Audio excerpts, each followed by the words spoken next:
The whump whump whump started as a faint, rhythmic pulse. A headache you could feel in your bones before you could properly hear it.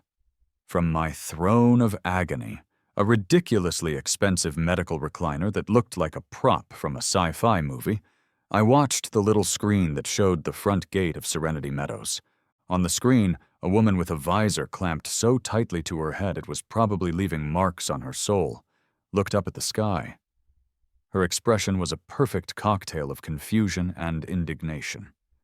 This was Brenda, president of our homeowners association, commander of the Beige Brigades, and the reason my left leg felt like it was hosting a death metal concert.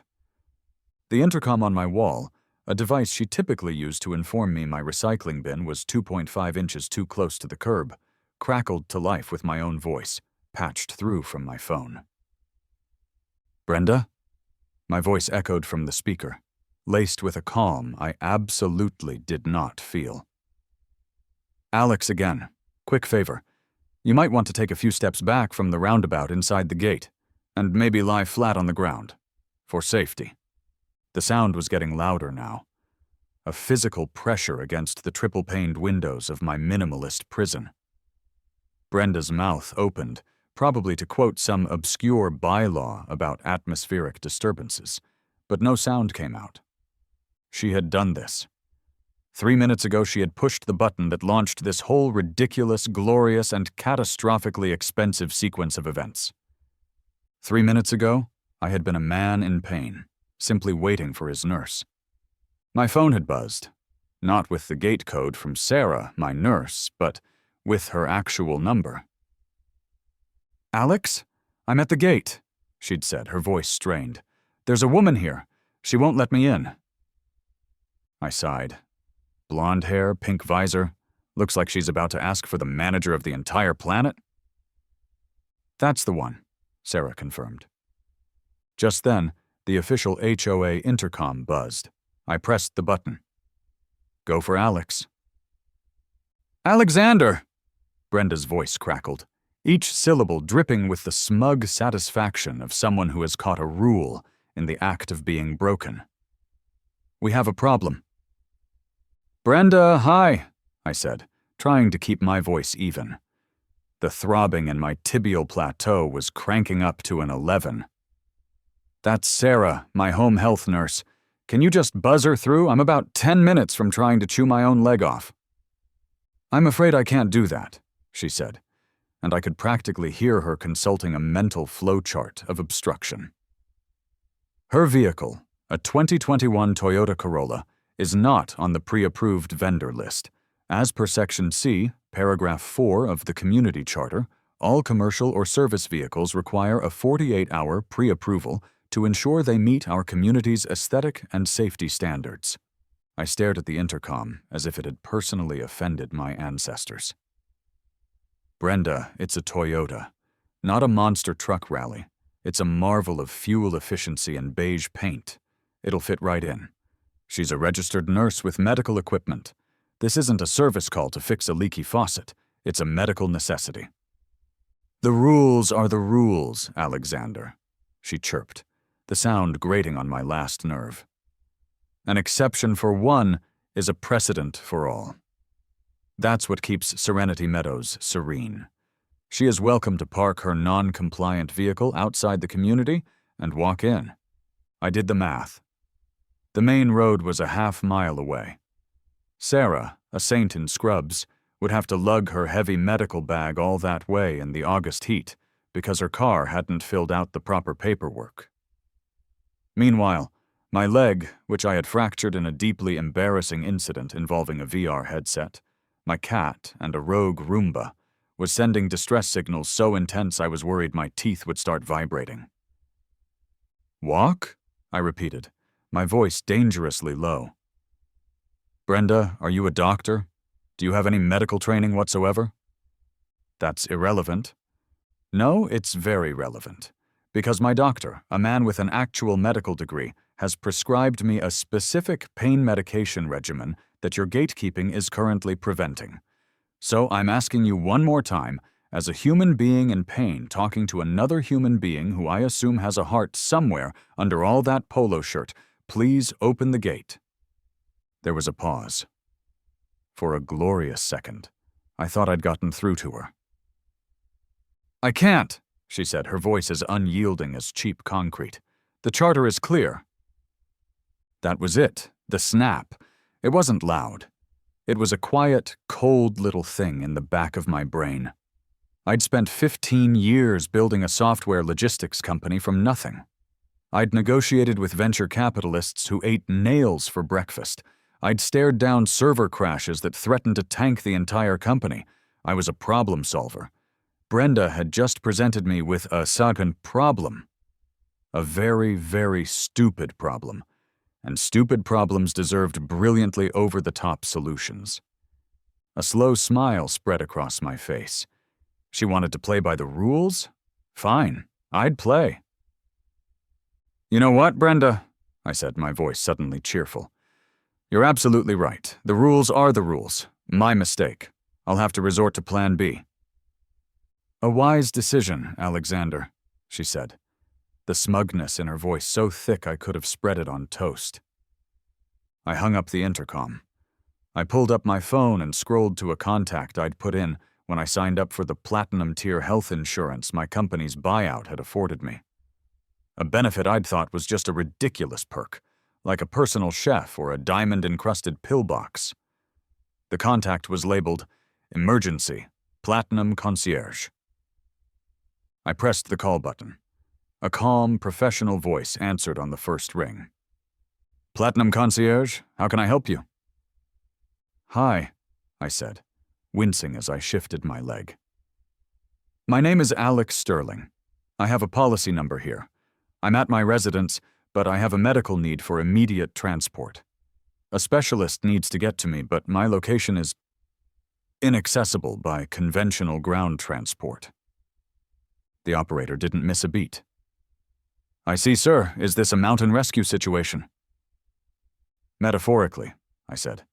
"The mountain is made of pure, unadulterated spite. Can you get a bird in the air? Standard medical evac configuration. I need to retrieve one passenger, a nurse, from outside my gate and land her as close to my front door as possible." "Of course, Mr. Sterling. The policy has a no-questions-asked emergency transport clause. We have an Augusta AW 109 on standby at the regional airport. ETA to your location is approximately 3 minutes. Can you confirm the landing zone is clear?" I looked at the security feed. The roundabout, a perfectly manicured circle of grass and flowers just inside the gate, was about 50 feet across. Perfect. "It will be," I said. "It will be." And that brought us back to the present. The whump, whump, whump was now a deafening roar. On the screen, Brenda was shielding her eyes, her precious visor ripped from her head by the downdraft. Meticulously placed pine bark mulch was blasted across the pristine flower beds and the gleaming hoods of a few nearby HOA-approved cars. A state-of-the-art medical helicopter, sleek and white with a red cross, descended with terrifying precision towards the roundabout. Its landing skids hovered inches above Brenda's prize-winning petunias. In her shock, Brenda had left the main vehicle gate wide open. 2 paramedics in full flight suits jumped out of the helicopter before it even fully touched down. They ran to Sarah, who was standing by her Corolla, her jaw on the pavement. They grabbed her medical bag, took her by the arm, and escorted her through the gate like she was a visiting head of state. The helicopter didn't linger. As soon as the paramedics and Sarah were clear, it powered up and ascended, leaving a whirlwind of chaos and a stunned silence in its wake. The front door opened and Sarah walked in, her eyes as wide as dinner plates. She looked at me, then at the window, then back at me. "Alex, did you just call a helicopter?" I offered her a weak smile, the pain in my leg finally starting to recede into the background, replaced by a wave of triumphant adrenaline. "She said no unapproved vehicles," I said. gesturing toward the recliner's built-in mini-fridge. The charter is surprisingly quiet on the subject of private air ambulances. Now, about that pain medication. And maybe grab me a Gatorade. I think I'm going to need my energy. On the security feed, Brenda was slowly getting to her feet. She brushed the mulch off her crisp white shorts. She stared directly at my house, at my window. The look on her face wasn't just anger. It was a declaration. This wasn't over. This was the beginning of a war. And I, for the first time in weeks, was actually looking forward to it. 2 days later, the first official volley of the war arrived. It wasn't delivered by helicopter, but by a nervous-looking mail carrier who practically threw the certified letter at my door before scurrying away, as if my property was radioactive. The letter was from the Serenity Meadows Homeowners Association, printed on thick, cream-colored cardstock that probably cost more per sheet than my first car. It was a formal cease and desist, a document so steeped in passive-aggressive legalese it was a work of art. I was being fined. A cool $1,000 for unauthorized use of common area for aircraft landing. Another $500 for a noise violation exceeding community standards, which was rich coming from a neighborhood where half the residents owned leaf blowers that sounded like jet engines. And my personal favorite, a $250 fine for landscape disruption for the mulch-pocalypse the helicopter had caused. Sarah, who was changing the dressing on my leg, peered over my shoulder to read it. $1,000? Alex, that's insane! No, Sarah, I said, a grin spreading across my face. $1,000 is what I used to spend on artisanal coffee in a slow month. This isn't a fine.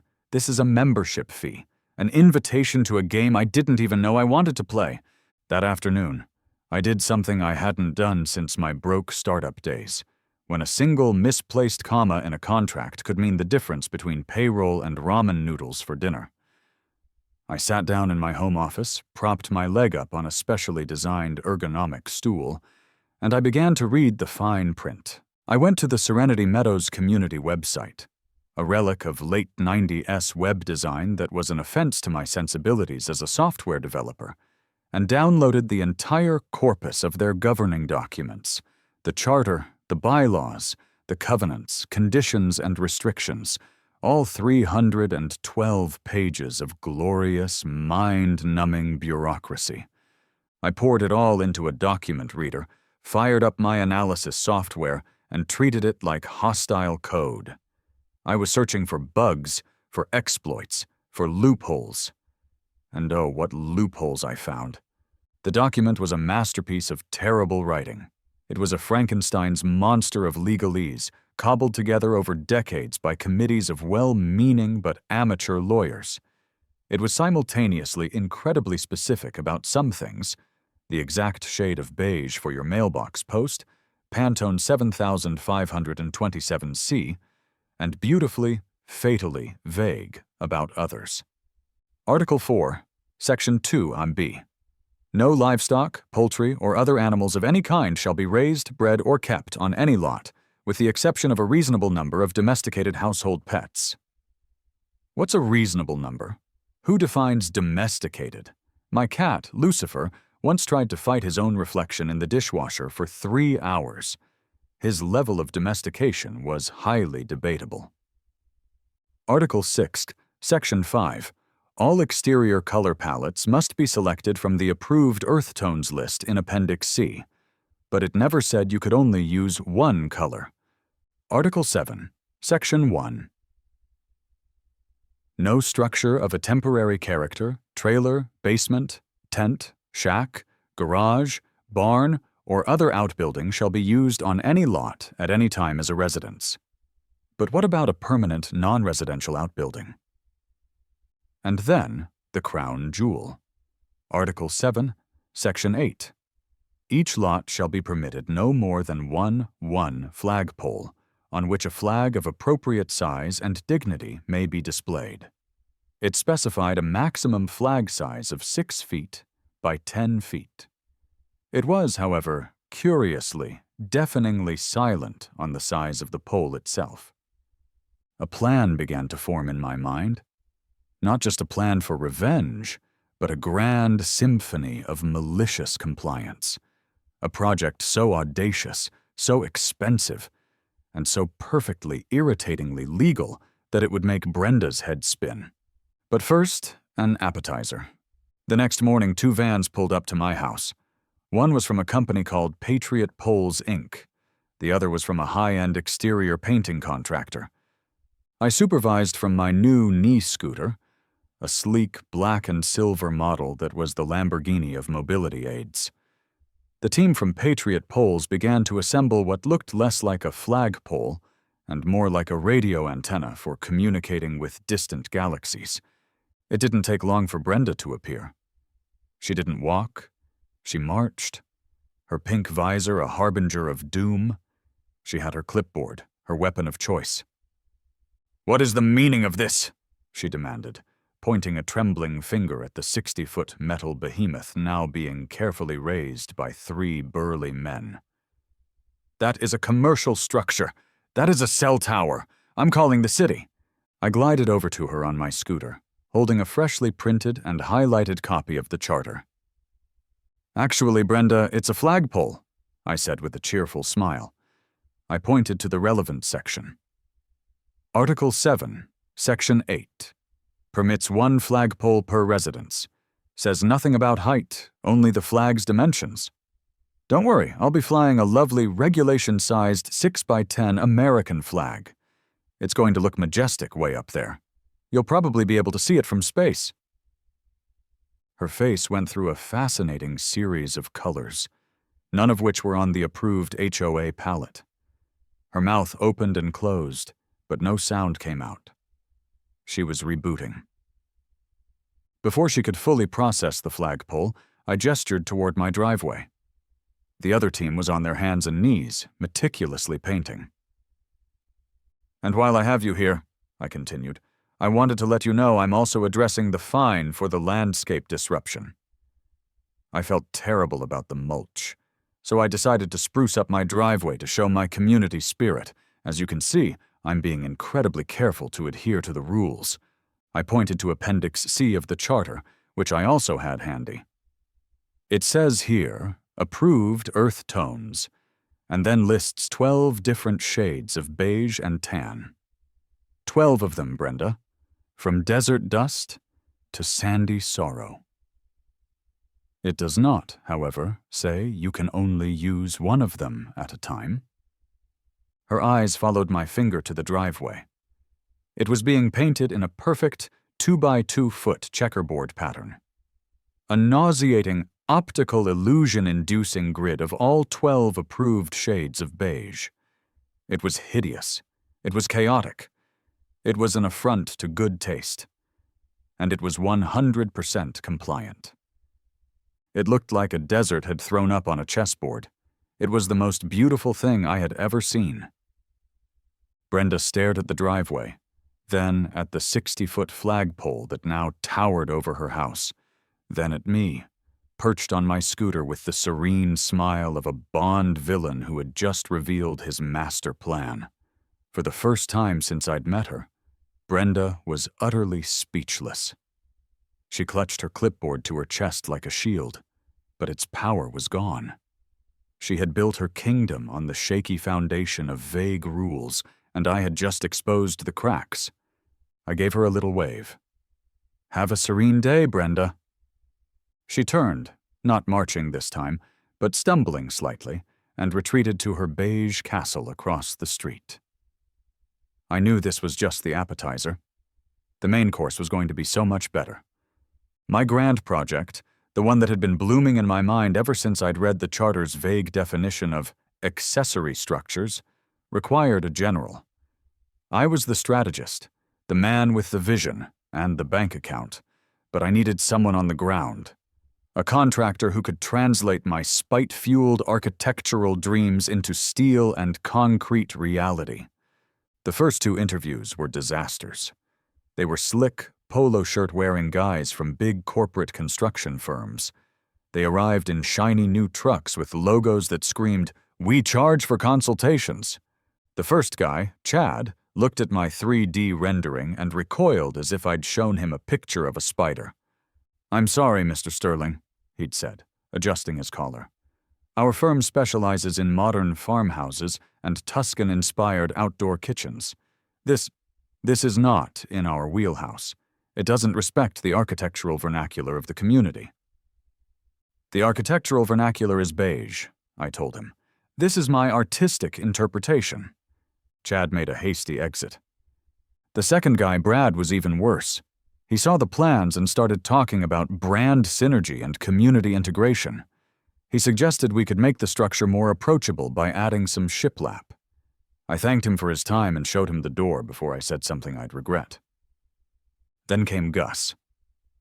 Gus did not arrive in a shiny new truck. He arrived in a 20-year-old Ford F-150 that looked like it had personally been involved in the construction of the pyramids. It was dented, rusted in places, but ran with a low, confident rumble. Gus himself was in his 60s, with a sun-weathered face, a flannel shirt, and hands that looked like they could crush rock. He got out of his truck, took one long look at the 60-foot flagpole, casting a sundial-like shadow across my lawn, glanced at the beige checkerboard driveway, and let out a low, appreciative whistle. He walked up to my front door and shook my hand. His grip was like a vice. "Son," he said, his voice a gravelly baritone, "you're either clinically insane or you're in a fight with the HOA." "Is there a reason it can't be both?" I asked, leading him into the kitchen. He chuckled. "Fair point. What you got?" I didn't bother with pleasantries. I pulled up the 3D rendering on the giant tablet I used as a kitchen TV. I'd spent 2 sleepless nights designing it, using the same CAD software used for aerospace engineering. It was a bizarre, twisted piece of abstract modern art, a chaotic tangle of steel beams and composite panels that rose a planned 3 stories from my backyard. I called it the Spire of Spite. Gus leaned in, squinting at the screen. He was silent for a full minute, just tracing the lines with his finger. "What in the hell is it?" he finally asked, his tone not judgmental, but genuinely curious. "Officially," I said, pulling up a document full of cross-referenced HOA rules. "It's an accessory structure for hobbyist pursuits and private recreation." "Unofficially, it's a monument to malicious compliance. See this main tower?" I pointed. "That's a ham radio antenna, permitted under Section 9 for amateur radio enthusiasts. This platform up here? That's a personal astronomical observatory, permitted for educational pursuits. And these little boxes all over it? Those are competitive birdhouses. The charter encourages attracting local wildlife." Gus took a step back and looked at the rendering again. A slow grin spread across his face. "It looks like a giant metal middle finger." "That's the abstract art part of the design," I confirmed. "So, are you interested in building a giant metal middle finger in my backyard?" He looked from the tablet to me, his eyes sharp. "This thing is going to cause a firestorm. The paperwork alone, the city permits, the engineering reports, the zoning variances, it's a nightmare. I've already had a structural engineer friend run the preliminary calcs. It's sound," I said. "I need you to be my general of logistics. You navigate the bureaucracy. You hire the crews. You make this thing real. I handle the HOA." I slid a piece of paper across the counter. It was his estimated fee, with another number written below it. "And for your trouble, I'll double your usual rate." Gus looked at the number. He looked at the rendering of the spire. He looked at me. "Kid," he said, the grin now splitting his face, "this is the stupidest, most beautiful, most American thing I've ever seen. When do we start?" The first delivery of steel beams was the official declaration of war. Brenda, however, wasn't going to take it lying down. An email went out to the entire community. "Emergency HOA meeting. Unauthorized major construction and its threat to our community values. The meeting was held in the community clubhouse, a sterile room with beige folding chairs and depressing fluorescent lighting. I glided in on my knee scooter, with Sarah pushing me from behind. She'd insisted on coming, saying she wouldn't miss this for the world. I'd printed out 24 copies of the HOA charter, which I handed out like party favors. Brenda stood at a podium, her face grim.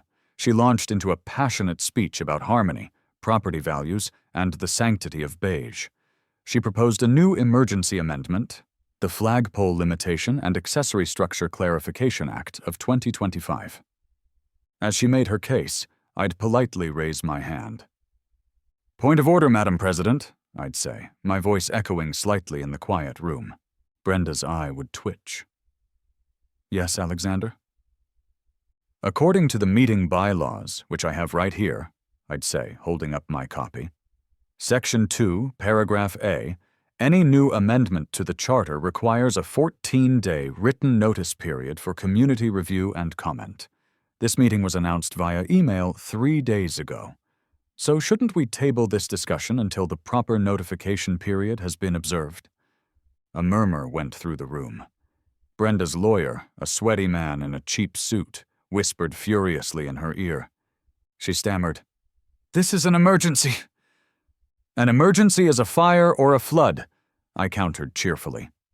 "My flagpole, while majestic, is not on fire.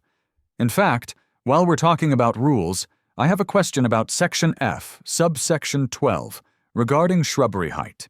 It states no shrubbery shall exceed 4 feet. Brenda, your beautiful prize-winning rose bushes next to your driveway measured at 4 feet, 6 inches when I checked this morning. Should we discuss that?" Brenda turned purple. Her neighbor, Carol, gasped and looked out the window toward Brenda's house. Bob, a guy from 3 houses down who had once been fined for a garden gnome, spoke up. "He's right. And what about the color of this clubhouse carpet? Is industrial sadness on the approved palette?" The meeting descended into glorious chaos. People started arguing about trash can placement, unauthorized wind chimes, and the legality of seasonal inflatable decorations. The entire foundation of Brenda's authority, her meticulous, selective enforcement of the rules, crumbled in the space of 10 minutes. The amendment was tabled. The meeting was adjourned. As Sarah wheeled me out, I left a trail of suburban discord in my wake. Neighbors who hadn't spoken in years were now huddled together, poring over their copies of the charter, looking for infractions. Brenda stood alone at the podium, watching me go. The anger on her face had been replaced by something colder, more calculating. She had lost the battle of the bylaws. Now she was going to call in the professionals. The first steel beam was cut at 9:01 a.m. the following Monday. The high-pitched scream of the metal saw was a beautiful, defiant sound in the morning quiet. It was the sound of progress. It was also, apparently, the sound that summoned the police. At 9:05 a.m., a patrol car rolled silently to the curb in front of my house. 2 officers got out. The first was older, with the weary, seen-it-all expression of a man who had responded to one too many calls about cats stuck in trees. This, I would learn, was Officer Miller. The second was younger, with a fresh haircut and an eagerness that hadn't yet been crushed by the grim reality of suburban policing. Officer Davis. Gus saw them coming and immediately shut down the saw. He met them at the edge of my property, a thermos of coffee in one hand. "Morning, officers," Gus said calmly. "Something I can help you with?" Officer Miller sighed, a sound that seemed to emanate from the depths of his soul. "Sir, we've had a noise complaint." I glided over on my scooter, a cheerful host greeting his guests. "Officers, good morning. Lovely day, isn't it? I'm Alex Sterling, the homeowner." I pointed to the large industrial clock I'd temporarily hung on my garage. And according to that timepiece, it is currently 9:07 a.m. City Ordinance 11B, subsection 4, clearly states that construction noise is permissible between the hours of 9 a.m. and 6 p.m. on weekdays. My team is in full compliance. Gus, my beautiful, prepared Gus, held up a binder. He had a copy of the city ordinance, laminated, with the relevant section highlighted. Got 'em right here, officers, along with our permits and a decibel reading from 5 minutes ago that puts us well under the legal limit. Miller took the binder, glanced at it, and handed it back. He didn't need to read it. He knew. He looked across the street, where Brenda was standing on her perfectly manicured lawn, arms crossed, phone in hand. She was trying to look concerned, but she just looked furious. Miller gave her a little shrug, a universal cop gesture for, "My hands are tied, lady." Davis, ever the diligent public servant, walked over to her. "Ma'am, they appear to be within their rights. The noise is within legal hours." "It's disruptively loud," Brenda insisted, her voice carrying across the street. "This is Serenity Meadows. We have standards," I heard Miller mutter to Davis as they walked back to their car. "Sounds like Serenity now, insanity later." He turned to me before he got in. "Sir, try to keep it down, will you?" "I will do my best to ensure our compliance remains within the acoustic parameters set forth by municipal law, officer," I said with a straight face. Miller just shook his head and got in the car. As they drove away, Gus gave me a slow nod of respect. The work continued. The scream of the saw was the sound of victory. But Brenda was just getting started. If the local cops wouldn't shut me down, she'd go higher up the food chain. She was about to unleash the full fury of the bureaucratic state upon my humble construction project. 2 days later, they came. Not one at a time, but all at once, in a coordinated strike of clipboards and regulations. A city building inspector, a fire marshal, and an environmental safety officer from the county. They pulled up in 3 separate, official-looking sedans. Brenda was, of course, watching from her front porch, sipping iced tea like a Roman empress watching gladiators enter the arena. "She's trying to bury us in paperwork," Gus grumbled as he saw them approach. "That's why I hired a general who brought his own shovel," I said. Gus met them with his binder. The binder of compliance, I'd started calling it. It was a 3-inch thick behemoth, meticulously organized with color-coded tabs. He didn't wait for them to ask questions. He launched into a presentation. "Gentlemen, welcome to the site," he said, his voice exuding a calm competence that was impossible to argue with. "Bill, great to see you again," he said to the building inspector. "Heard you finally got that boat in the water. How's she running?" He walked them through the project. He had every permit, every engineering report, every soil sample result, and every environmental impact statement. He showed them the plans, pointing out the triple redundant safety features and the eco-friendly materials. The fire marshal, a stern-looking woman, pointed at the central spire. "What's the fire load on that? What's your fire suppression plan for a structure of that type?" Gus flipped to a tab labeled Fire Safety. Excellent question. As you can see from the schematics, the entire structure is made from non-combustible Class A materials. Furthermore, we have an integrated dry standpipe system with connections on all 3 levels, exceeding the city code requirements for a private recreational structure. We also took the liberty of installing a lightning rod that is grounded 10 feet deep. It could take a direct hit from Zeus himself, and the worst that would happen is the birds in the birdhouses would get their feathers ruffled. The environmental officer asked about potential runoff into the storm drains. Gus showed him the sediment fences, the hay bales, and the filtration system he'd installed around the site. A system more advanced than what they used on most commercial developments. It was a masterclass in preparation. They spent an hour trying to find a single violation, a single form not filled out, a single corner cut. They found nothing. The Spire of Spite was, on paper, the safest, most compliant, most bureaucratically sound structure in the history of residential construction. As the 3 officials packed up their briefcases, defeated, Bill, the building inspector, shook Gus's hand. Gus, this is an unusual design, but I'll be damned if it isn't by the book. Everything's in order. They left. Gus walked over to me, wiping a bead of sweat from his brow. She's pulling out all the stops, he said, a hint of admiration in his voice.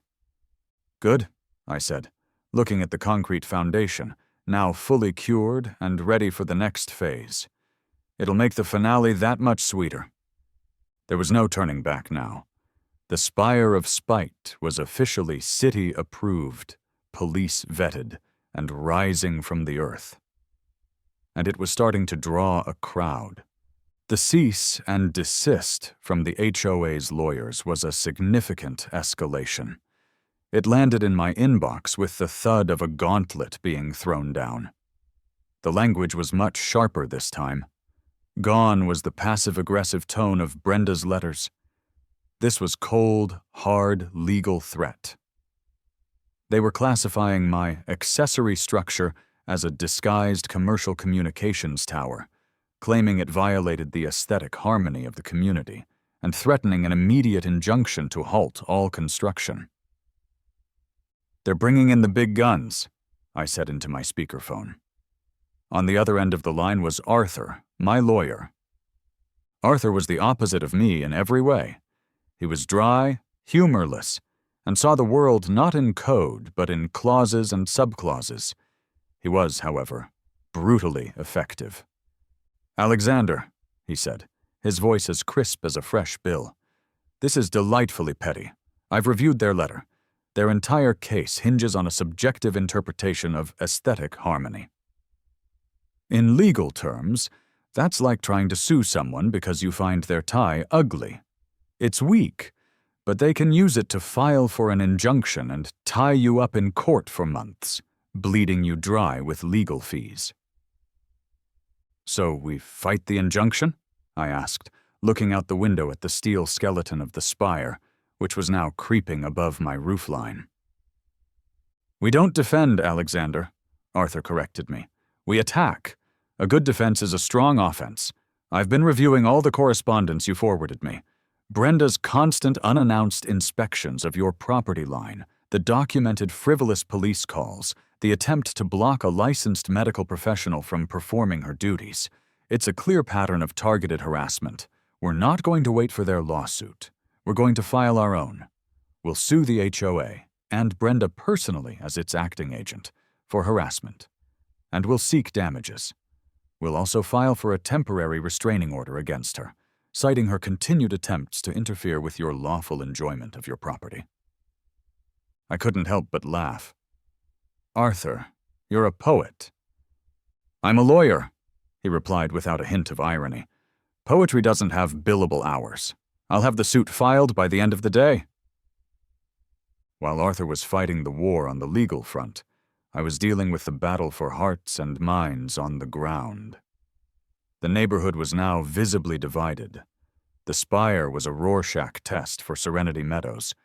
Some saw a monstrosity, others a monument. I was on my knee scooter, taking my physical therapist-mandated walk around the block, with Sarah providing moral support. We were a strange sight, and people no longer bothered to hide their stares. Some neighbors would pointedly turn and go inside as I approached. Others would give me a dirty look, like Carol, a woman with a prize-winning poodle that always yapped at me. She confronted me near the community mailbox. You, she snapped. You are destroying the peace and quiet of this community. My property values are going to plummet because of that thing you're building. Actually, Carol, I said, stopping my scooter. Statistically speaking, unique architectural features often become local landmarks, which can increase property values over time. Think of it as our own little space needle. But more spiteful, and with better birdhouses. She just sputtered and dragged her poodle away. But for every Carol, there was a Bob. Bob from 3 houses down, a cheerful guy I'd only ever waved to before, jogged over to me, a huge grin on his face. Alex, "Hey man, Alex, right?" he said, panting slightly. "I just wanted to say, what you're doing is legendary. Absolutely legendary. My wife, Janice, got fined $200 last year because our garden gnome was classified as non-compliant statuary." Brenda measured it with a tape measure. "A tape measure? Keep it up, man. You're fighting for all of us." He gave me a fist bump and jogged off. Sarah looked at me, shaking her head. "You're not just building a tower, are you?" she said. "You're staging a suburban rebellion." "Some people aren't ready for freedom from beige tyranny," I said sagely, looking up at the spire. It was now 2 stories high, a beautiful skeleton of raw American steel against the blue sky. It was becoming more than just a project. It was a statement, and it was far from finished. The public-facing plans for the Spire of Spite, the ones filed with the city and begrudgingly accepted by the HOA's lawyers, were a work of art in their own right. But they were also a lie. Or, more accurately, an omission. The true purpose of the structure, the final, glorious punchline, was hidden in a secondary set of blueprints that only Gus and I had seen. I met him inside the base of the spire. The ground floor was a large open space that I designated as a potting shed and hobbyist workshop on the plans. In the center of the concrete slab, Gus's most trusted crew members were installing a piece of machinery that looked like it belonged on a naval warship. It was a complex assembly of high-torque hydraulic rams, interlocking gears, and a powerful electric motor. "You sure about this part, kid?" Gus asked, wiping grease from his hands with a rag. He gestured at the machinery with his chin. "This is where we crossed the line from malicious compliance to mad science." "It's the heart of the whole operation, Gus," I said, my voice echoing in the cavernous space. "It's the crescendo, the final piece of the puzzle. Is it structurally sound?" Gus patted one of the massive hydraulic pistons. "Oh, she's sound. I over-engineered the hell out of it. The platform could support my truck. I just want to be on the record for my own plausible deniability that I have no official idea what this Rube Goldberg machine is for. Let's just call it a system for dynamic recreational repositioning," I said with a grin. "It's a hobby." He shook his head, a smile playing on his lips. "You're a weird dude, Alex, but you pay on time." While Gus's team worked on the secret weapon, my job was to run interference. I needed to keep Brenda and her dwindling faction of loyalists distracted, focused on small, irritating battles so they wouldn't look too closely at the strange machinery being installed in my backyard. It was time for Operation Annoying Decoys. First, the wind chimes. I found a loophole in the noise ordinance. While sustained construction noise was regulated, intermittent noise from decorative elements was not, as long as it didn't exceed a certain decibel level at the property line. I ordered a dozen sets of large, deep-toned wind chimes, the kind that sound like a haunted monastery. I had them professionally calibrated by a sound engineer to ensure that, even in a strong wind, their collective bonging would fall exactly 1 decibel under the legal limit for a noise nuisance. I hung them from the eaves, all around my house. The result was a constant, vaguely ominous, and perfectly legal concert of random clanging notes. Next, the garage door. The charter was very specific about the approved color palette, but very vague on how those colors could be applied to a surface. I commissioned a local art student, a kid with a flair for the digital, to create a mural. The mural was a collage composed entirely of the 12 approved shades of HOA beige and tan. When you stood back, the seemingly random, pixelated mess of colors resolved into a clear image, a photorealistic portrait of my cat, Lucifer, sitting on a toilet and flushing it with a smug look on his face. I called it chromatic flush. It took less than a day for Officers Miller and Davis to show up again. Miller got out of the car, took one look at my garage door, and just stood there for a solid minute. His shoulders slumped in defeat. "Son," he finally said, his voice heavy with the weight of 1,000 suburban squabbles. "What? What is it?" "It's art, officer," I said brightly, scooting over to join him. "It explores the transient nature of suburban conformity through a postmodern, pixelated lens. The cat represents the untamable spirit of individualism, and the toilet represents, well, it represents the HOA." Davis was diligently writing in his notepad. "Chromatic, flush." Miller held up a hand to stop him. He pinched the bridge of his nose, closing his eyes. "Alex, just try to keep the peace, will you?" "Officer, I am the most peaceful man in Serenity Meadows," I declared, gesturing around at my compliant chaos. "I am merely expressing my artistic soul, with approved colors. Can you ask for more peace than that?" He didn't answer. He just turned, walked back to his patrol car, and drove away. He didn't even look back. The decoys were working. Brenda was so incensed by the wind chimes and the cat mural that she was spending all her energy trying to find a rule. Any rule I had broken. She was holding emergency subcommittee meetings, consulting with new lawyers, and completely ignoring the massive tarp-shrouded structure nearing completion in my backyard. The spire was now fully assembled, its 3-story frame wrapped in heavy construction tarps, hiding its final form from the world. The anticipation in the neighborhood was a palpable thing. The final confrontation was coming. The summons for a mandatory settlement conference felt less like an olive branch and more like being called to the principal's office. The meeting was held at the downtown offices of Parker, Finch and Associates, the law firm the HOA had on retainer. The conference room was designed to intimidate. Dark wood paneling, a ridiculously long table, and leather chairs that sighed when you sat in them. On one side of the table sat Brenda, flanked by her lead lawyer, a man named Finch who had the predatory smile of a shark. On the other side sat me, in a comfortable polo shirt, and my lawyer Arthur, who was dressed in a suit so severe it looked like it could cut glass. Finch started things off, his voice smooth and condescending. "Gentlemen, let's be reasonable. This situation has gotten out of hand. My clients are prepared to be magnanimous. They will drop all outstanding fines and their pending lawsuit to halt construction." He paused for dramatic effect. "In return, Mr. Sterling will, of course, immediately cease all work and tear down that monstrosity." I looked at Arthur, who remained impassive. I then looked at Brenda. Her face was a mask of smug certainty. She thought she had me cornered. "Define out of hand, Mr. Finch," I said calmly. "Did you mean the part where a medical professional was denied access to a patient in need? Or the part where your client abused the 911 system with frivolous complaints?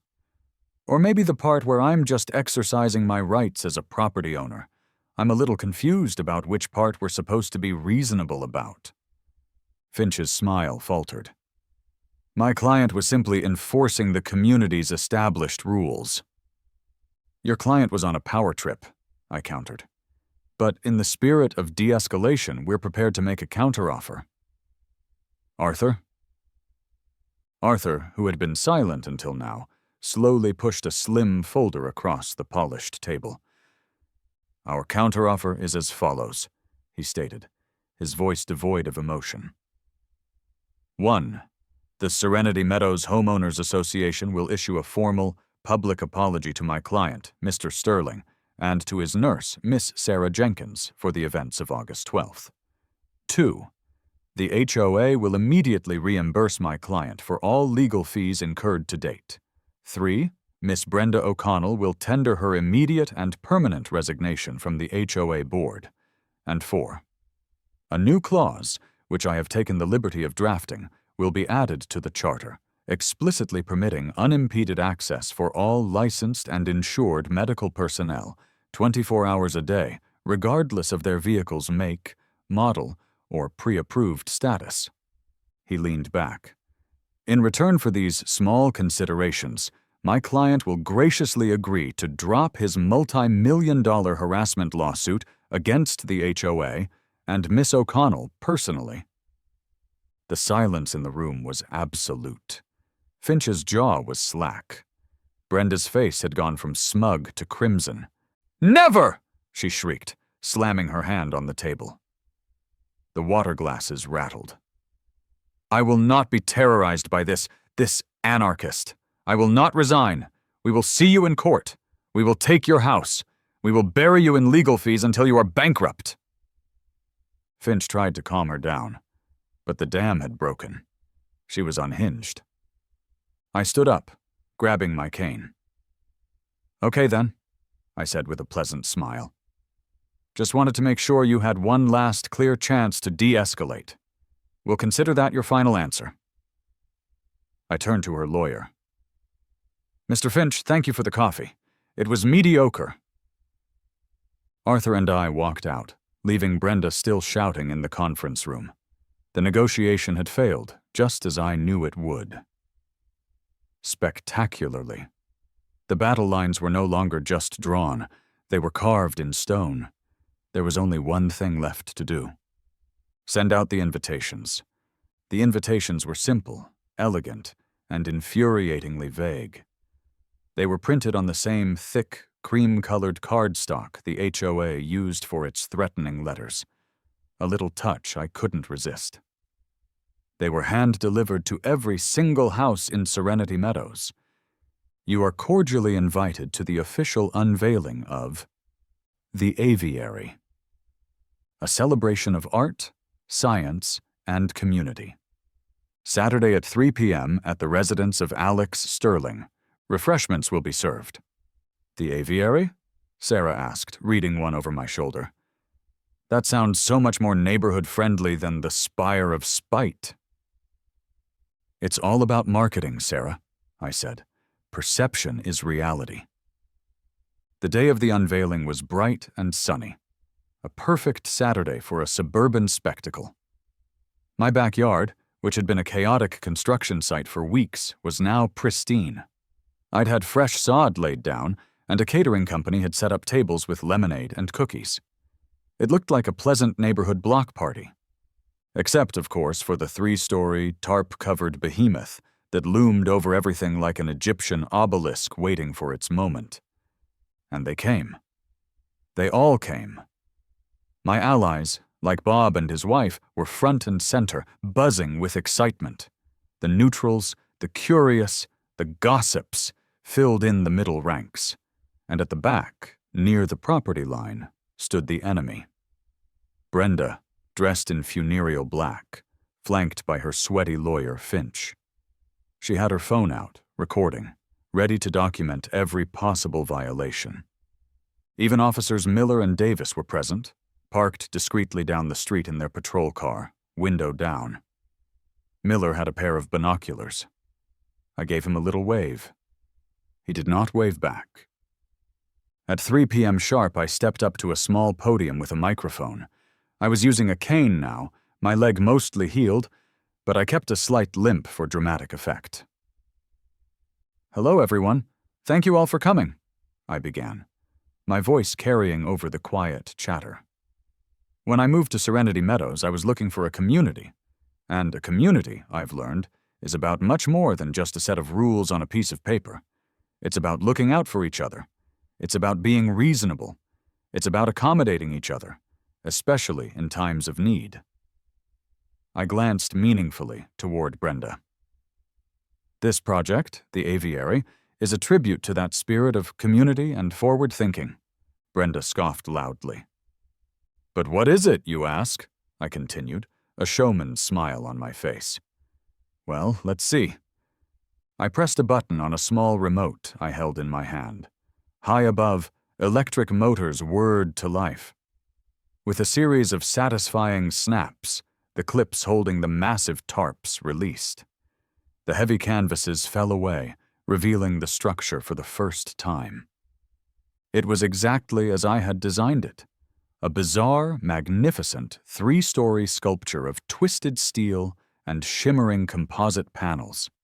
It was painted in a special, pearlescent, automotive-grade paint that shifted from silver to blue to purple, depending on the angle of the sun. It wasn't a color on the approved HOA list, but as my lawyer Arthur had argued in a preemptive letter, since it reflected all the colors of its environment, it was technically in perfect harmony with them. A collective gasp went through the crowd. It was strange, it was alien, but it was also kind of beautiful. At the back, Brenda smirked, whispering to her lawyer.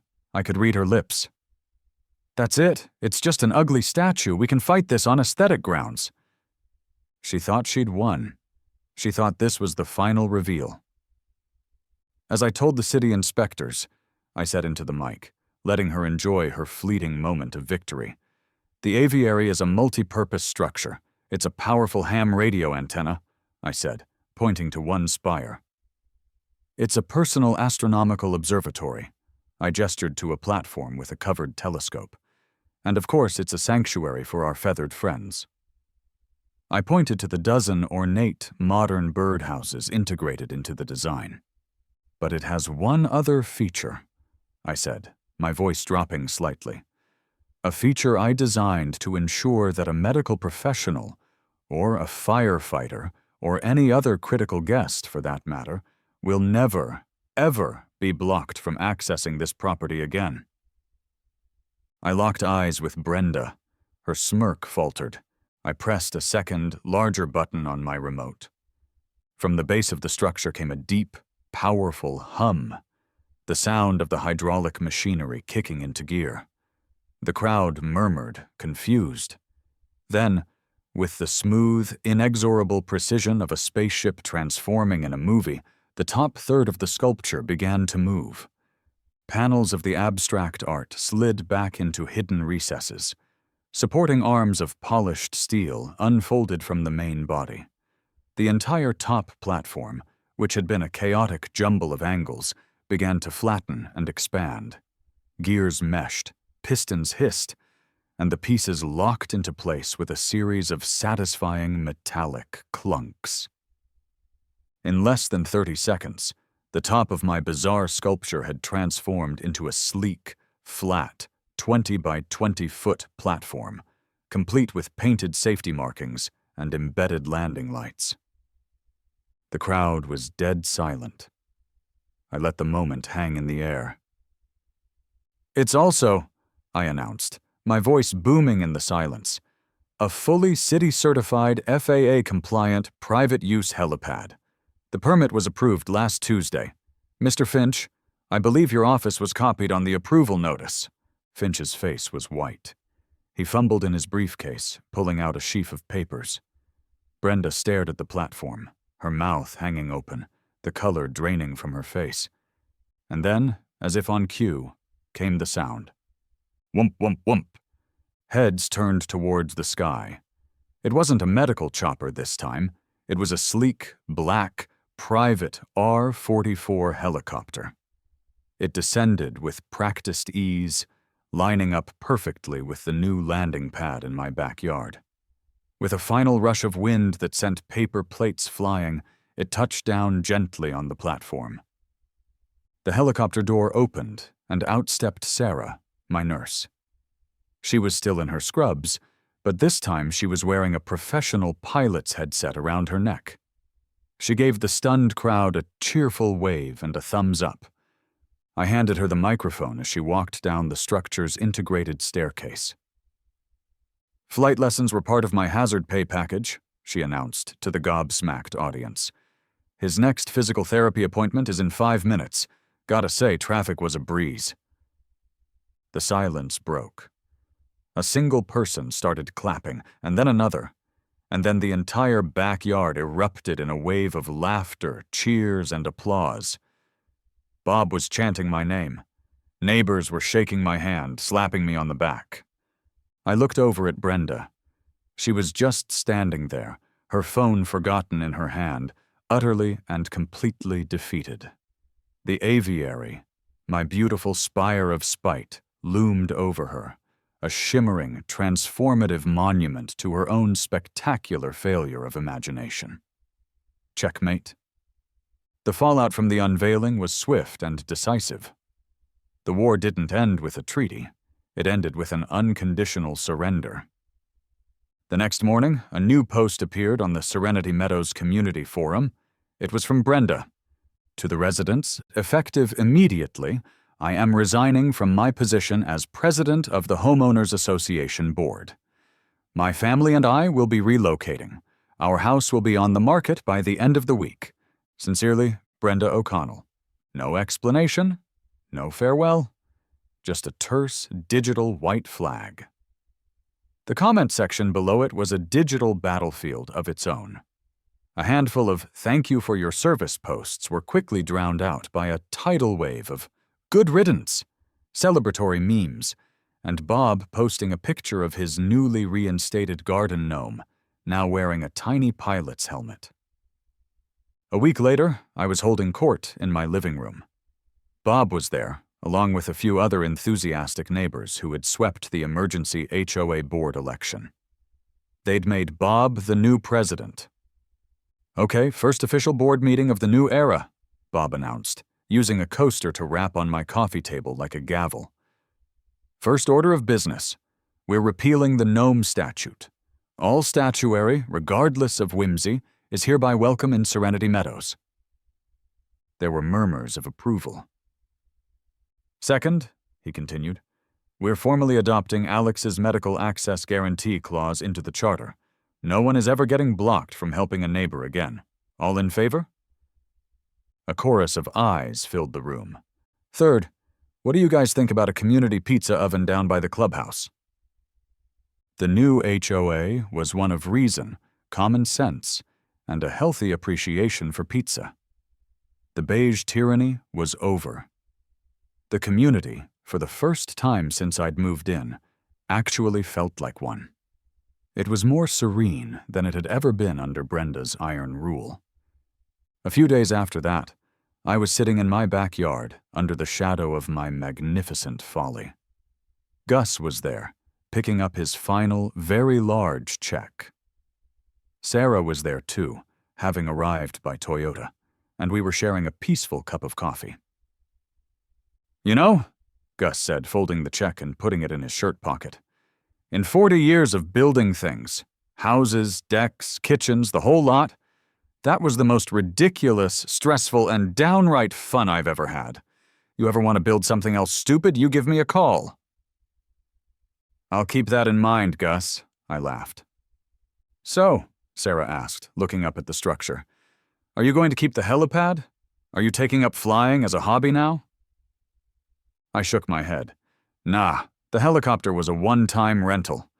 The grand gesture has been made. I'm actually having Gus's team come back next week."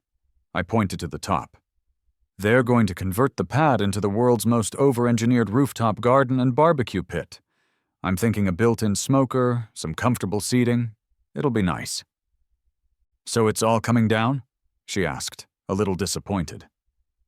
"Not all of it," I said, a sly smile on my face. "I'm keeping the hydraulics. The transformation machinery stays. You know, just in case." Sarah raised an eyebrow. "Just in case of what? Another power-mad HOA president?" I looked up at my monument, my beautiful, shimmering, absurdly expensive testament to taking things just a little too far. Let's just say I believe in the importance of having a plan B readily available. A quiet life is nice, but it's always good to have a giant, transforming metal middle finger in your back pocket. They say good fences make good neighbors. I disagree. Sometimes you don't need a fence. Sometimes you need a 60-foot flagpole, a beige checkerboard driveway, and a 3-story convertible helipad sculpture-turned barbecue deck to remind everyone to just be cool to each other. And it was, without a single doubt, the best damn thing I'd ever built.